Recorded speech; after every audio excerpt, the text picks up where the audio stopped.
Buenos días, buenas tardes, y buenas noches, bonjour, bonsoir, good morning, good afternoon, good evening, and good night, wherever you may be. Jay Slater case. Just had a listen to the Debbie Duncan interview. More of the same, blah, blah, blah. I'm a victim, woe is me, let's not talk about drugs type interview that Debbie did with This Morning. I think it's ITV This Morning. Trying desperately to drum up a few more signatures for her petition, which is destined to fail. I mean, it did jump up by a few thousand, but yeah, nothing significant.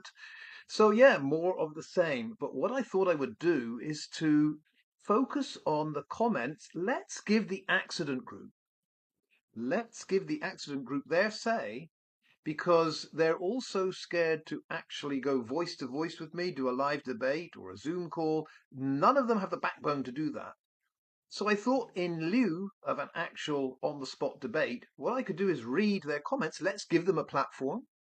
Let's give them that platform. Why not? I'll read their comments and then I will counter them so that we can see this clear divide between accident group and foul play group. I think this might be very illustrative of what we're dealing with here.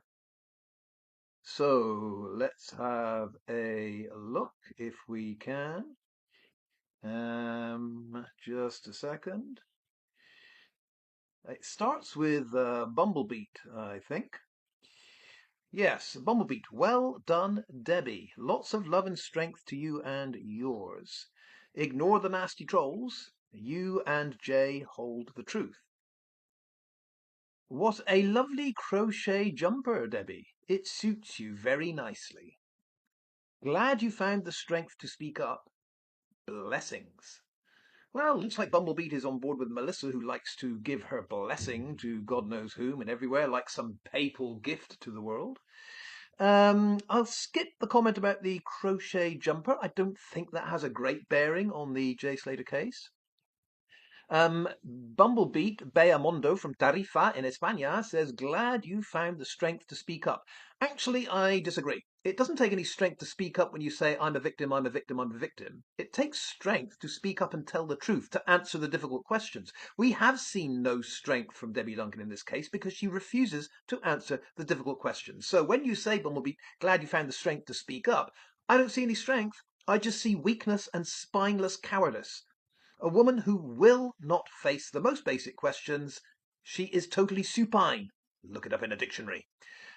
As for you and Jay hold the truth, no, Jay holds the truth, and he's dead. Debbie, if only Debbie had told the truth instead of holding any truth. But I think, in my opinion, most humble opinion, Bumblebeat, Debbie and the truth are not very good friends on the whole. That's my opinion. All right, so Bumblebeat had her say there. Let us move on. Below that, we have Melissa. She's still around? Oh, come on. The lady deserves all our respect. So sad others do not see it. No, I would disagree with that, Melissa. Um, Debbie Duncan does not deserve our respect. You might think she deserves our sympathies, but I don't see what Debbie Duncan has done to deserve any respect whatsoever. Being a grieving mother does not demand respect or deserve respect. It's your actions that deserve respect. I don't see what actions Debbie Duncan has done at all that deserve any respect. Don't see it. Now, sympathies maybe.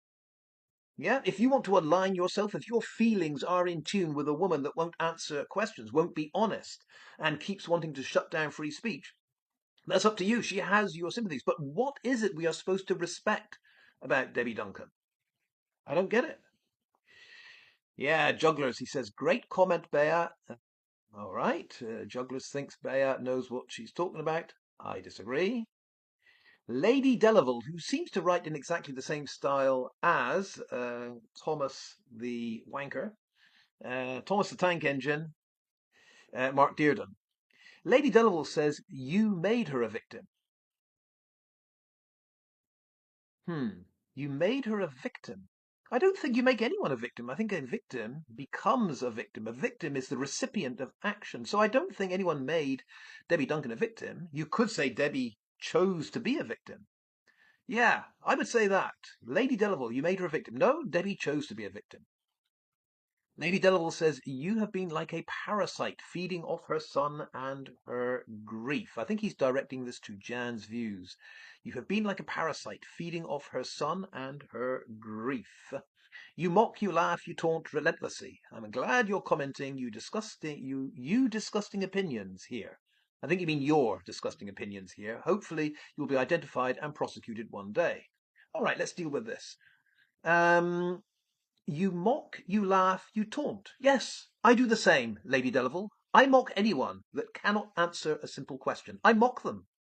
You laugh. I do. I do, Lady Delaval. I laugh at anyone who goes on TV, pretends that they are being open and honest, and yet cannot answer very simple questions. I do laugh at them. I think they are risible.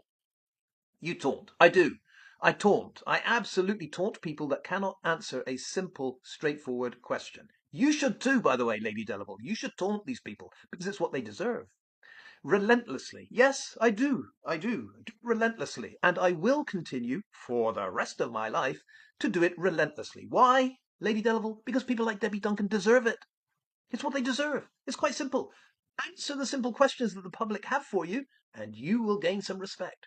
Hide from the simple questions, and you will be taunted, you will be laughed at, and you will be mocked relentlessly because it's what you deserve. Quite simple lesson in life, Lady Delaval. Lady Delaval says, I'm glad you're commenting, talking to Jan's views.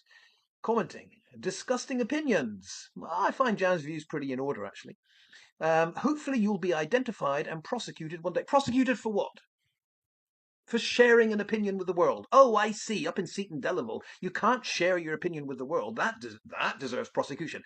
Hacking on the way. Self-confessed hacker. Yes, Thomas the Great. Thomas the Wanker. Hacking. Oh, no. No prosecution needed for that. No. Okay. This is Thomas the Great, who was, in fact, sentenced to 2 years by Newcastle Criminal Court, 2 years in prison, and he's talking about prosecuting other people. Fascinating. Thomas the Great, Lady Delaval, same person, goes on. He says she doesn't have trolls. She's just a woman who sadly lost her son. Oh, she's much more than that, Thomas the Great. Debbie Duncan is much more than a woman that sadly lost her son. She is, I would submit, also a liar, a deceiver, and someone that has avoided the truth from day one. That's what I see. A lot more than someone who's just sadly lost her son. Give us the full picture, Thomas the Great. Give us the full picture. Debbie Duncan is so much more than a woman that's lost her son. She's also a woman in the documentary, yeah, remember, that was wringing her hands in grief. Make sure the cameras are on her to catch that moment. She's a lot more than someone that's lost her son. She's someone that's lost her son and wants the cameras on her. Do you remember the documentary, Thomas the Great? Do you remember that moment? Make sure you capture Debbie crying in church. Yeah. What you call her trolls are actually normal people who object to parasites like yourself. No, Thomas, you are not a normal person. All screenshot, Jan, you and your mates. Good. Thomas, keep screenshotting everything because so far it has got you absolutely nowhere. Melissa says, Thomas, the audacity of this woman. I am genuinely concerned for her well-being. Please don't be concerned for our well-being, Melissa. Just look after yourself and maybe, maybe you can make yourself a better person. Don't worry about us. We're just fine. Yeah, Bumblebee, shame on you, Jan. Have you got no conscience at all? Yeah, Jan has a conscience. The shame should be on you, by the way, Beamondo. You should be the first to show some respect as a mother. We've been through this. You show respect for people's actions, what they have done. Not just sitting there saying, I'm a victim and I want to censor people. That doesn't deserve any respect at all. Stop making this about yourself. It's about Jay and Debbie. No, it's not about Jay and Debbie. It's about all those people that go to Tenerife and die. All those people that go to Spain. Yeah, they end up dead. It's not about Jay and Debbie. It's about this kind of situation that happened to Jay and what we can do about it to improve matters. So, Beamundo, if you are in this tiny little bubble saying it's all about Jay and Debbie, you've missed the point. The point is, if Debbie did the right thing, if Debbie went out there and campaigned for the right issues, we could change a little bit of the world for the better. But going around saying it's about Jay and Debbie it's about Jay and Debbie. You miss the whole point. It's if people like Debbie actually campaigned for positive change, things might happen for the better. But because she sits there wringing her hands in grief saying, oh dear, people are saying nasty things about me, it's because she only does that. But we don't like her. We think she could be doing so much more. All right, let's move on. Basil 50664 says to White Dove, he says, you're obviously not capable to get a grip on the facts. You're obviously not capable to get a grip on the facts. Is Basil an English speaker, do you think? You're obviously, your is Y-O-U-R, not Y-O-U apostrophe R-E. You're obviously not capable to get a grip on the facts. I think Basil is saying, Basil could be luggy the way he writes. You're obviously not capable of getting a grip on the facts. Okay, Basil, let me just correct you there. Stop your vile conspiracies, nonsense, please.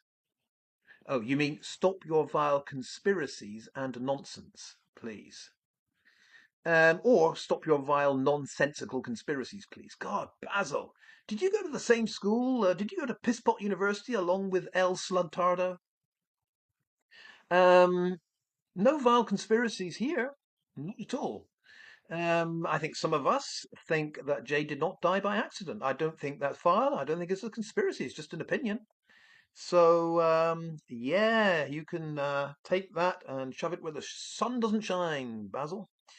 All right. Jugglers.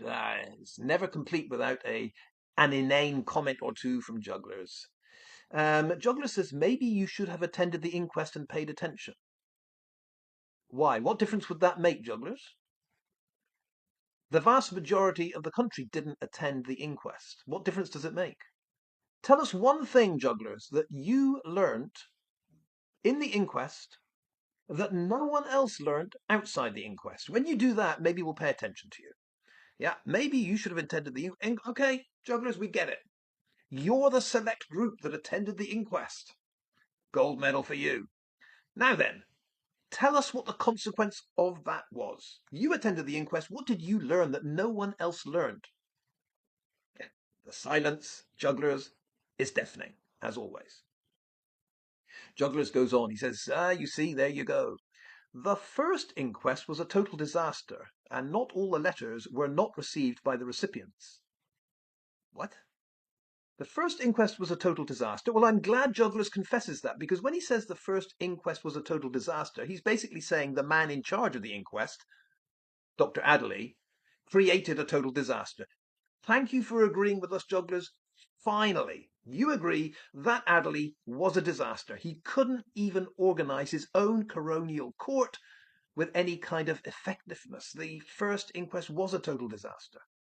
But then Juggler says not all the letters were not received by the recipients. What does that mean? Not all the letters were not received by the recipients. That kind of means all the letters were received by the recipients. Yeah, it's funny this, isn't it? Why would letters be needed to tell the witnesses to attend? I don't get that. Debbie Duncan, the person we should respect apparently, Debbie Duncan has the telephone numbers of those witnesses, whether it be Brad, whether it be Lucy, whether it be Brandon, whether it be Ayub, whether it be Stephen Fortis Rocas.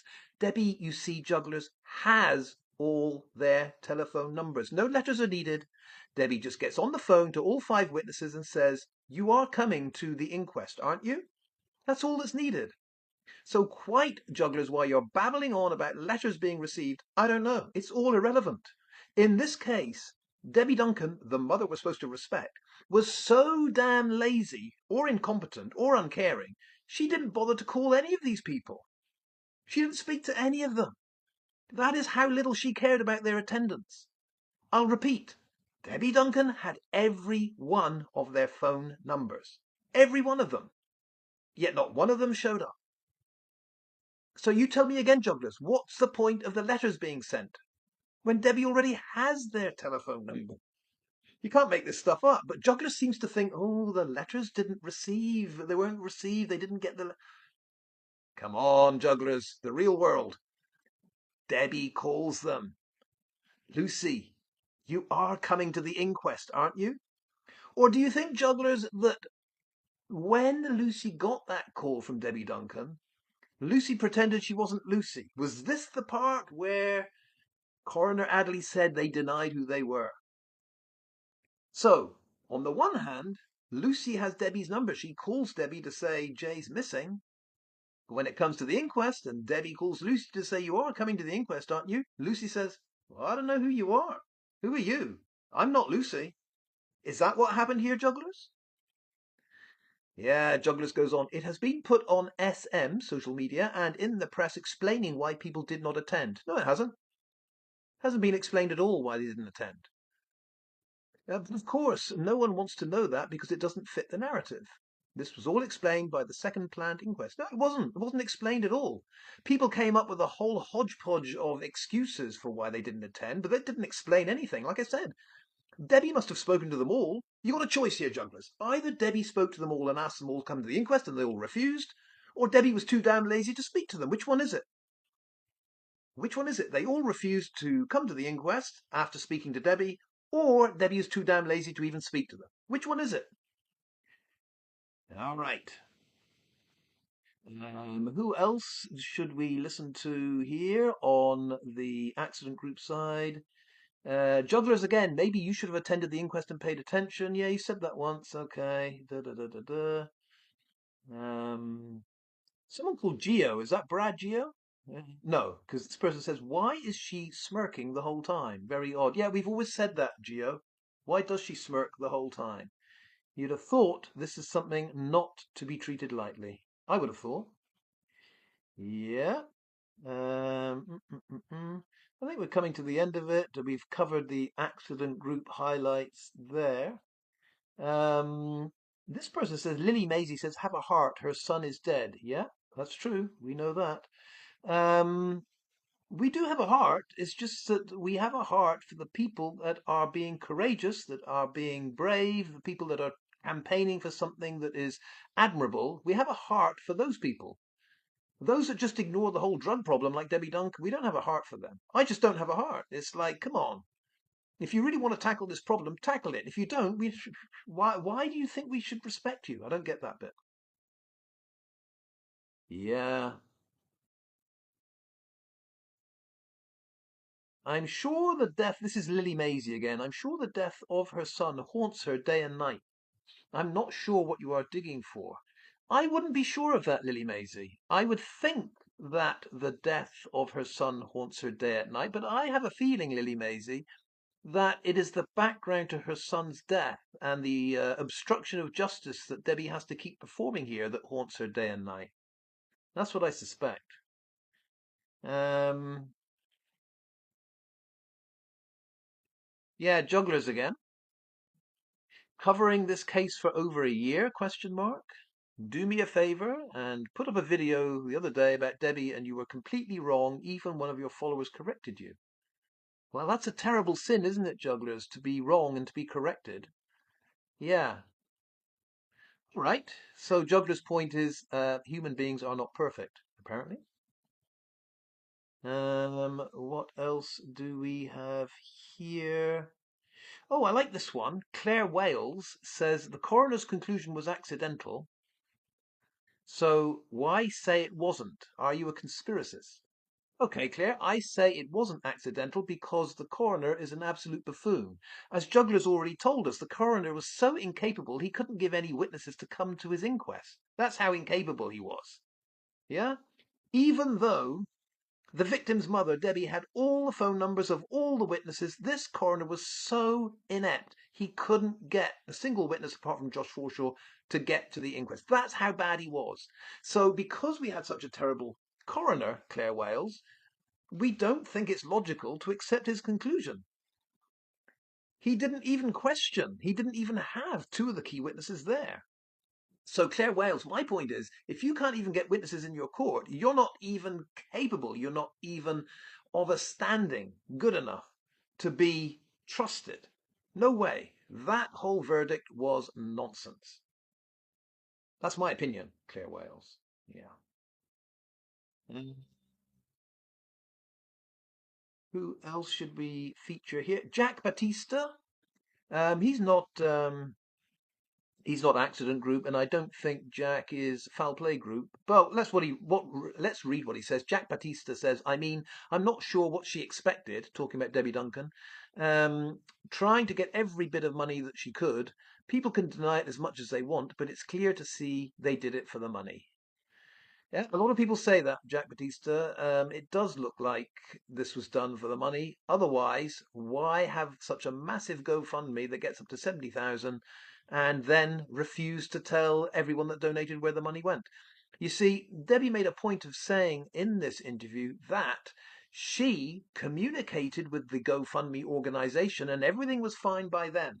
The problem with this, Debbie, is that you're not supposed to be communicating with the GoFundMe organization. You're supposed to be communicating with the people that donated. When you talk to the donors and be transparent and explain where every penny went, then you might gain some respect. But just saying, well, we don't have to tell you where the money went. Well, we've complied by GoFundMe's law. We've been talking to the GoFundMe lot. You people out there, the dim public that gave, and you've no idea where your money went, we don't have to talk to you. In fact, this is where I'll move on to the last comment, where Basil 5664 says, nobody has got to answer any of your questions. Get it? We got it, Basil. You're right. Nobody's got to answer any of our questions, ever. But by the same token, Basil, we don't have to stop asking questions, ever. This is a very simple equation, Basil. The longer the questions go unanswered, the longer the torment goes on for those that are hiding the truth. Get it, Basil? So this nervous breakdown that Debbie Duncan says she had, which I believe was because she cannot carry the burden of hiding the truth. That is my opinion. The burden of hiding the truth for Debbie is so intense. After 2 years, she had this nervous breakdown. Now, you're saying nobody's got to answer any of your questions. That's right. But if Debbie wants her mental health back, I suggest it would be a good idea to answer some of these questions. It would be to the benefit of Debbie, just to be honest. Get it, Basil? Yeah. Bumblebee. Should we do one more? Um, Yeah, we'll do one more. Bumblebee. I personally find your behavior rather concerning. I think that's directed at Jan's views. I personally find your behavior rather concerning. Um, well, there's a lot of us, Bumblebee, that personally find your behavior rather concerning. So that's a he said, she said there. To the point where I've had to warn you about using my name for your content. Oh, so Bumblebee is into warning people, huh? About using her name. Okay, her name is Beamondo. Beatrice is I'll use her name quite freely. In fact, I think I might make a point, Beamondo, of using your name more and more and more, so that you can try and warn me.